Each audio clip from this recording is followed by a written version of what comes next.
नमस्कार, मैं इला गुप्ता आज के सुविचार के साथ। Thought of the day is if opportunity doesn't knock build a door. अर्थात अगर अवसर दस्तक ना दे तो स्वयं ही द्वार बना लें। इसका अर्थ है उठो जागो और तब तक मत रुको जब तक लक्ष्य प्राप्त ना हो जाए, क्योंकि कठिनाइयों के बीच में ही अवसर छुपे हुए होते हैं जिसके द्वार हमें स्वयं ही बनाने एवं खोलने होते हैं। साथ ही साथ बच्चों, सफल होने के लिए आपकी सफल होने की इच्छा शक्ति असफल होने के डर से अधिक होनी चाहिए। तभी आप अपने रास्ते का निर्माण स्वयं कर सकेंगे, अर्थात अपना द्वार स्वयं ही बना लेंगे। धन्यवाद। सुबह सवेरे लेकर तेरा नाम प्रभु, करते हैं हम शुरू आज का काम प्रभु। सुबह सवेरे लेकर तेरा नाम प्रभु, करते हैं हम शुरू आज का काम प्रभु। शुद्ध भाव से तेरा ध्यान लगाए हम, विद्या का वरदान तुम्हीं से पाए हम। शुद्ध भाव से तेरा ध्यान लगाए हम, विद्या का वरदान तुम्हीं से पाए हम। विद्या का वरदान तुम्हीं से पाए हम। तुम्हीं से है आगाज तुम्हीं अंजाम प्रभु, करते हैं हम शुरू आज का काम प्रभु। सुबह सवेरे लेकर तेरा नाम प्रभु, करते हैं हम शुरू आज का काम प्रभु।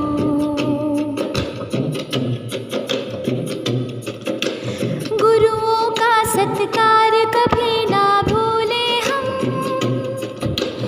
इतना बने महान गगन को छू ले हम।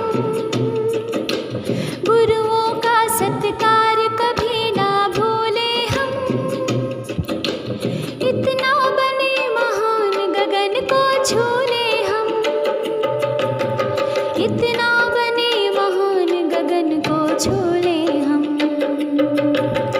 तुम्हीं से है हर सुबह तुम्हीं से शाम प्रभु, करते हैं हम शुरू आज का काम प्रभु। सुबह सवेरे लेकर तेरा नाम प्रभु, करते हैं हम शुरू आज का काम प्रभु। सुबह सवेरे लेकर तेरा नाम प्रभु, करते हैं हम शुरू आज का काम प्रभु। करते हैं हम शुरू आज का काम प्रभु। करते हैं हम शुरू आज का काम प्रभु। करते हैं हम शुरू आज का काम प्रभु। Good morning everyone. Myself Archana Saroha from Bagpat. Today I am here with a new word, that is magnificent. MAGNIFICENT.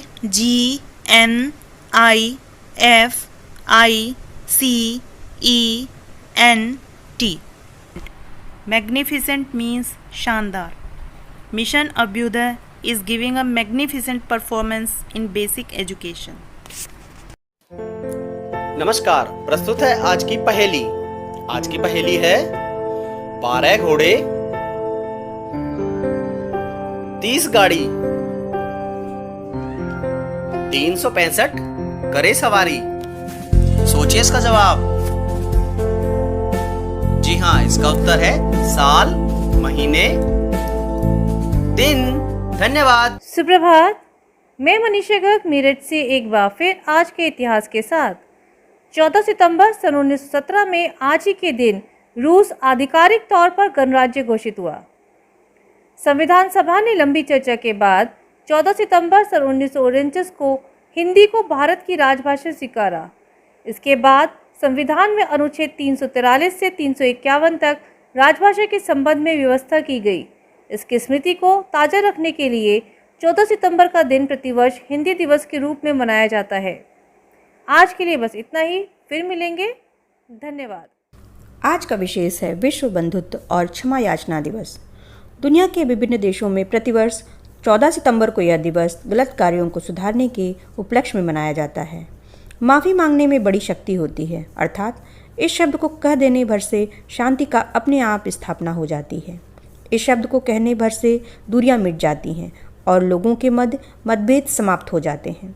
जैसे ही आप किसी से माफ़ी मांगते हैं, उसी वक्त आपके सकारात्मक व्यक्तित्व और स्वस्थ दिमाग के बारे में जानकारी हो जाती है। क्षमा धर्म है, क्षमा यज्ञ है, क्षमा वेद है और क्षमा ही शास्त्र है। धन्यवाद। सुप्रभात। आइए अब चलते हैं आज की प्रश्नोत्तरी की ओर। आज की प्रश्नोत्तरी का पहला प्रश्न, देश का पहला राज्य जिसने हिंदी को आधिकारिक भाषा के रूप में स्वीकार किया, इसका उत्तर है बिहार। प्रश्न 2, किस सन में हिंदी को राजभाषा का दर्जा मिला, इसका उत्तर है सन 1950। प्रश्न 3, हिंदी भाषा में कितने स्वर और कितने व्यंजन हैं, इसका उत्तर है 11 स्वर और 33 व्यंजन। प्रश्न 4, हिंदी में पहली प्रकाशित किताब किसे माना जाता है, इसका उत्तर है लल्लू लाल की प्रेम सागर। धन्यवाद। बच्चों, आज मैं लाई हूँ आपके लिए कविता माँ कहे एक कहानी। माँ कहे एक कहानी, राजा था या रानी। माँ कहे एक कहानी, तू है हटी मानधन मेरे, सुन उपवन में बड़े सवेरे। तात भ्रमण करते थे तेरे, जहाँ सुरभ मन मानी, जहाँ सुरभ मन मानी। हाँ माँ यही कहानी, वर्ण वर्ण के फूल खिले थे, झलमल कर हिम बिंदु मिले थे। हल्के झोंके हिले मिले थे, लहराता था पानी, लहराता था पानी।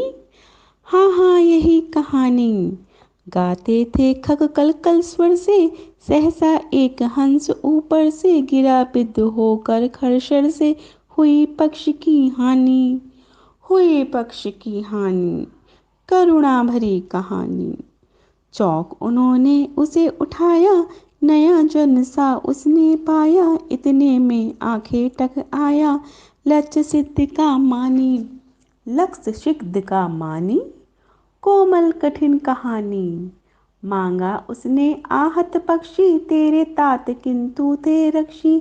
तब उसने जो था खग बख्शी, हट करने की ठानी, हट करने की ठानी। अब बढ़ चली कहानी, हुआ विवाद सदै निर्दय में, उभय आग्रही थे स्व विषय में। गई बात तब न्यायालय में, सुनी सभी ने जानी, सुनी सभी ने जानी।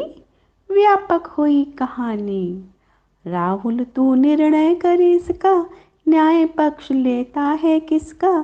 कह दे निर्बल जय हो जिसका, सुन लूँ तेरी बानी। माँ मेरी क्या बानी, मैं सुन रहा कहानी। कोई निरपराध को मारे, तो क्या अन्न उसे न उबारे। रक्षक पर भक्षक को वारे, न्याय दया का दानी, न्याय दया का दानी। तूने गुनी कहानी। नमस्कार, हिंदी दिवस की हार्दिक शुभकामनाएं। हिंदी ऐसी भाषा है जिसमें सभी भाषाओं का समावेश है, अर्थात हिंदी सभी भाषाओं को साथ लेकर चलती है। अन्य भाषाओं के साथ मिलकर हिंदी भाषा ने एक नया रूप धारण किया है। राष्ट्रभाषा हिंदी ने फारसी, अरबी, उर्दू से लेकर आधुनिक अंग्रेजी भाषाओं को भी बड़ी ही आत्मीयता से अपनाया है। यही नहीं, हिंदी भाषा सभी भारतीयों के हृदय में प्रवाहित होती है। हिंदी भाषा कण कण में बसी जीवांत भाषा है, जिसका रिश्ता न सिर्फ जुबान से है बल्कि दिल की धड़कनों से भी है। हर कण में है हिंदी बसी, मेरी माँ की इसमें बोली बसी। मेरा मन है हिंदी, मेरी शान है हिंदी। हिंदी भाषा सरल, सुगम और सुंदर है, जिसका न सिर्फ भारत में बल्कि पूरी दुनिया में अपना अलग महत्व है। हिंदी के ऐतिहासिक अवसर को याद रखने के लिए हर साल 14 सितंबर को पूरे देश में हिंदी दिवस मनाया जाता है। 14 सितंबर 1949 को भारत की संवैधानिक सभा में राष्ट्रीय भाषा हिंदी को देवनागरी लिपि में लिखा गया था और हिंदी को भारत गणराज्य की आधिकारिक भाषा भी घोषित किया गया था। तब से लेकर इस दिन हिंदी दिवस के रूप में मनाया जाने लगा है। हिंदी दिवस के दौरान कई कार्यक्रम होते हैं। इस दिन छात्र छात्राओं को हिंदी के प्रति सम्मान और दैनिक व्यवहार में हिंदी के उपयोग करने की शिक्षा दी जाती है, जिसमें हिंदी निबंध लेखन, वाद विवाद, हिंदी टंकण प्रतियोगिता आदि होता है। हिंदी दिवस पर हिंदी के प्रति लोगों को प्रेरित करने हेतु भाषा सम्मान की शुरुआत की गई। यह सम्मान प्रतिवर्ष देश के ऐसे व्यक्तित्व को दिया जाएगा जिसने जन जन में हिंदी भाषा के प्रयोग एवं उत्थान के लिए विशेष योगदान दिया। इसके लिए सम्मान स्वरूप 1,01,000 रुपए दिए जाते हैं। राजभाषा सप्ताह या हिंदी सप्ताह 14 सितंबर को हिंदी दिवस के एक सप्ताह के लिए मनाया जाता है। धन्यवाद। सुप्रभात प्यारे बच्चों, आज हम जागरूकता के अंतर्गत बात करेंगे हिंदी भाषा हमारी पहचान।